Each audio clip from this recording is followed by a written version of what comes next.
és invencível, inigualável.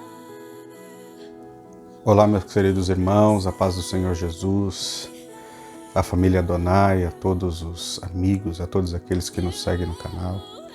Eu gostaria de deixar uma mensagem neste dia tão importante para a nossa fé cristã, um dia maravilhoso que hoje não poderíamos deixar de passar em branco. Hoje é Sexta-feira Santa, ou a Sexta-feira da Paixão, feriado nacional de extrema importância para a fé cristã.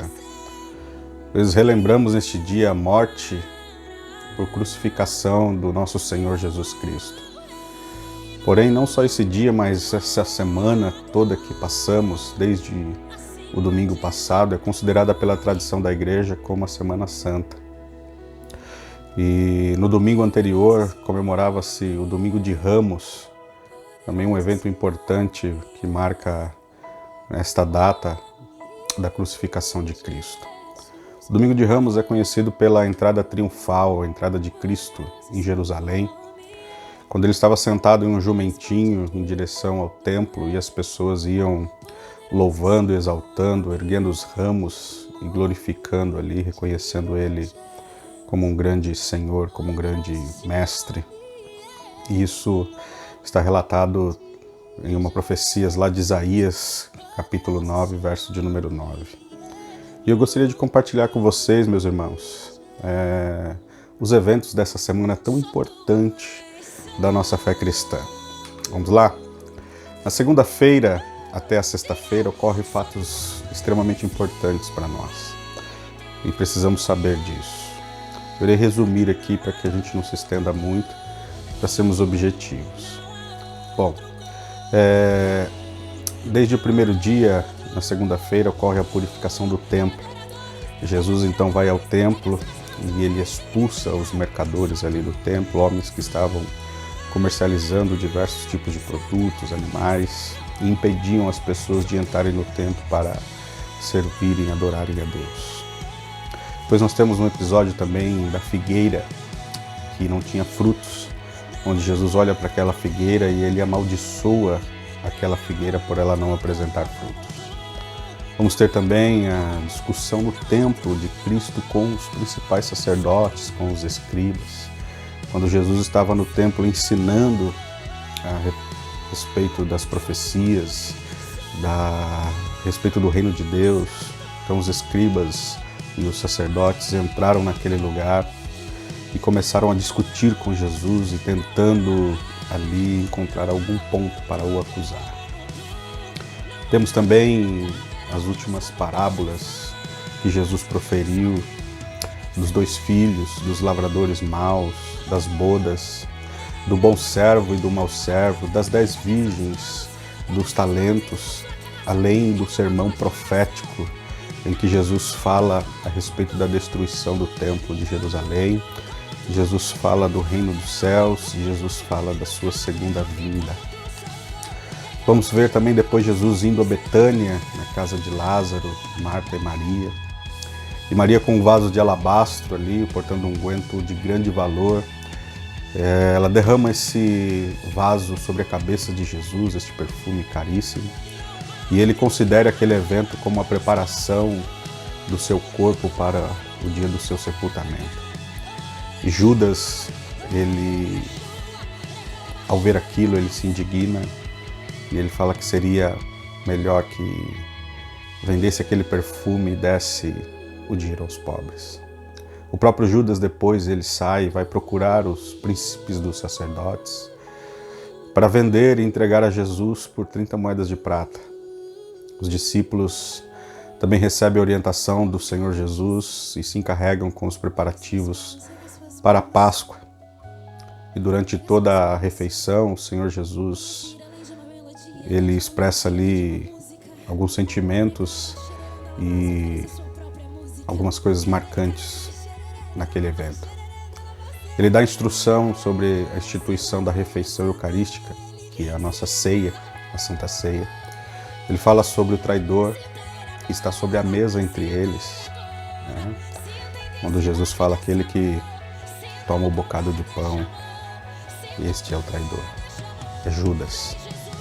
E pede para que Judas saia e vá fazer aquilo que ele tem que fazer. Além disso, Jesus consola os seus discípulos também ali na mesa, falando de sua partida e de seu futuro retorno. Logo depois de eles participarem ali do evento da Páscoa e comerem ali a noite toda, então Jesus parte para o jardim do Getsemane, um lugar no Monte das Oliveiras. Era um lugar conhecido de Cristo, um lugar onde ele sempre estava orando e buscando ao Pai. E ele passa a noite orando. É uma noite dura, uma noite de aflição, onde a Bíblia vai relatar que Jesus, em tamanha profunda aflição, pelos seus poros começa a gotejar sangue. Tamanho era a angústia e a aflição que Jesus estava sentindo naquela hora. Foi ali onde Jesus fez aquela oração: Pai, se for possível, passa de mim este cálice, mas todavia não seja feita a minha vontade, mas a tua vontade. Então Jesus permanece ali com seus discípulos em oração naquela noite, naquela madrugada. E foi então que Judas, ele vem com os soldados e Jesus é preso. Um evento marcante onde Judas beija o rosto do Senhor Jesus Cristo, indicando quem ele era. Ali Pedro também salta de uma espada e corta a orelha de um soldado chamado Malcolm. E Jesus, com seu grande amor e seu grande misericórdia, Jesus, ele vai lá e restitui e cura e restaura a orelha daquele soldado. Jesus é levado preso então ao Sinédrio, que buscava acusação contra ele para o matar. Ali ele é interrogado, ele é humilhado, ele é espancado. E enquanto seus discípulos estão perdidos, estão fugindo, e acontece o evento em que Jesus diz que Pedro negaria a ele 3 vezes, e por 3 vezes então Pedro nega ao Senhor. Jesus é levado após Pôncio Pilatos, o governador, para ser sentenciado por ele. Ele é preso, ele é sentenciado a uma punição severa de açoites. Os judeus se limitavam por lei a 40 chicotadas. Os fariseus, para não ultrapassar a lei, se limitavam a 39. Porém, os romanos não tinham limite. E, portanto, foram muito mais do que 40 açoites, eu acredito. Pois a Bíblia vai dizer que ele estava desfigurado.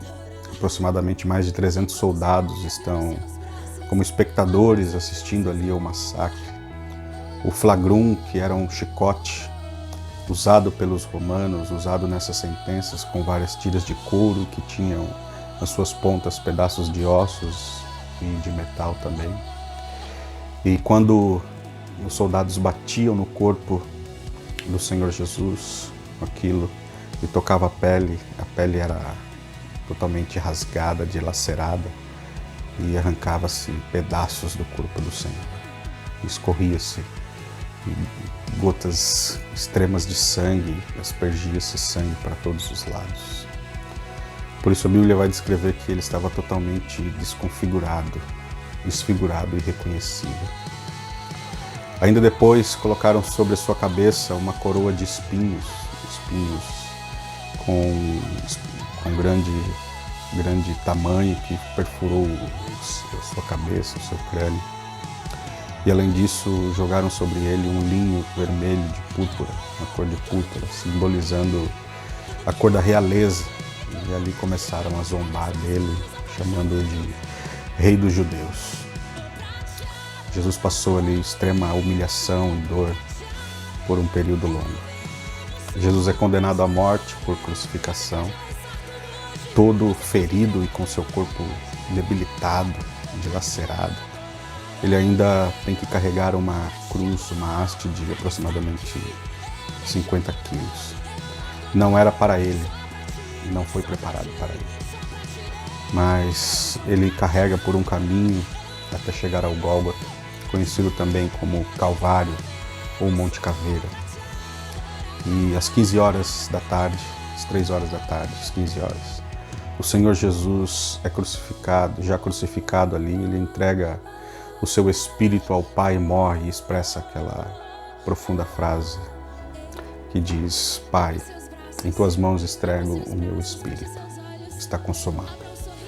Logo depois um soldado vem com uma lança e ultrapassa o teu corpo, cumprindo-se o que diz as Escrituras lá em Isaías, na profecia de Zacarias, melhor dizendo, capítulo 12, verso de número 10.